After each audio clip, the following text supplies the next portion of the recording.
नमस्कार, कशा आहात सगळ्याजणी? चला तर मग आज कुठली रेसिपी आहे ती बघूया. रेसिपीला सुरुवात करूया. तर त्या अगोदर मी सांगणार आहे की तुम्हाला ही भाजी कशाची आहे. तर ही भाजी शेवग्याच्या शेंगाची आहे, रस्सा भाजी. तर चला गॅसकडे जायचं आहे आणि रेसिपीला सुरुवात करायची आहे. तर गॅस चालू केलेला आहे. गॅसवरती मी आता 1 ग्लास पाणी कढईमध्ये घालून हे पाणी उकळायला ठेवलेलं आहे. तर आता शेवग्याच्या शेंगा कट करून घ्यायच्या आहेत. हे 4 शेवग्याच्या शेंगा आहेत. तर ह्याची आता कांड्या करून घ्यायच्या आहेत.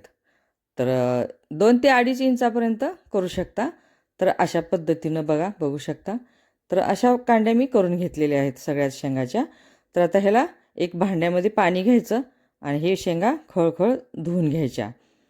तर आता आपल्याला हे शेंगा मस्त धुवून घ्यायच्या आहेत. तर आता गॅसवरती कढई ठेवलेली आहे ना, त्यामध्ये पाणी उकळलेलं आहे का बघूया. तर पाणी गरम झालेलं आहे, उकळलेलं नाही. तर त्यामध्ये शेंगा टाकून ह्या शेंगा उकडून घ्यायच्या आहेत. तर ह्यामध्ये आता अर्धा चमचा हळद आणि 1 चमचावर मीठ टाकलेलं आहे. तर हे उकडून घेऊया, कारण मीठ पुढं भाजीला लक्षात ठेवून घालायचं आहे. तर शेंगा उकडताना मीठ घातलेलं आहे आणि हळद पण. तर आता झालेल्या आहेत ह्या शेंगा उकडून. तर बाजूला करून ठेवूया, काढून ठेवूया. आणि परत आपल्याला गॅसवरती एक दुसरी कढई ठेवायची आहे. तर इथे ह्या कढईमध्ये आता तेल ओतून घ्यायचं आहे. तेल गरम झालं की आपल्याला जिरे आणि मोहरी टाकायची आहे. जिरे मोहरी तडतडली की त्यामध्ये वाटण टाकायचं आहे. वाटणामध्ये फक्त खोबरं, अद्रक आणि लसूण हे एवढे 3च आहे. काही जास्त घातलेलं नाही. टोमॅटो वगैरे काही नाही किंवा मसाले दुसरे काही नाहीत. तर हे आता परतून घ्यायचं आहे. गुलाबी कलर आला की थोडंसं तांबूस कलर आलेला आहे. तर आता ह्यामध्ये मसाले घालायचे आहेत. मसाल्यामध्ये फक्त मी लाल तिखट, काळं तिखट आणि हळद थोडीशी टाकलेली आहे. तर चला झालेलं आहे. आता उकडलेल्या शेंगा आहेत ना, त्या उकडलेल्या शेंगा ह्यामध्ये पाण्यासकट घालायच्या आहेत फोडणीमध्ये.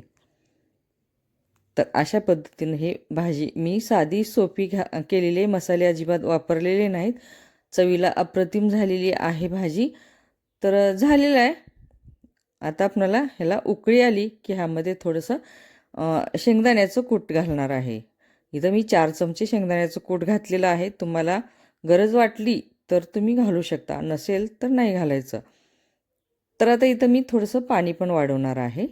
कारण जेवढं आपल्याला लागेल ना, तेवढं आपण पाणी पण वाढवू शकतो. कारण भाजी पुरेल न पुरेल हे अंदाज बघून आपल्याला भाजी बनवायची आहे.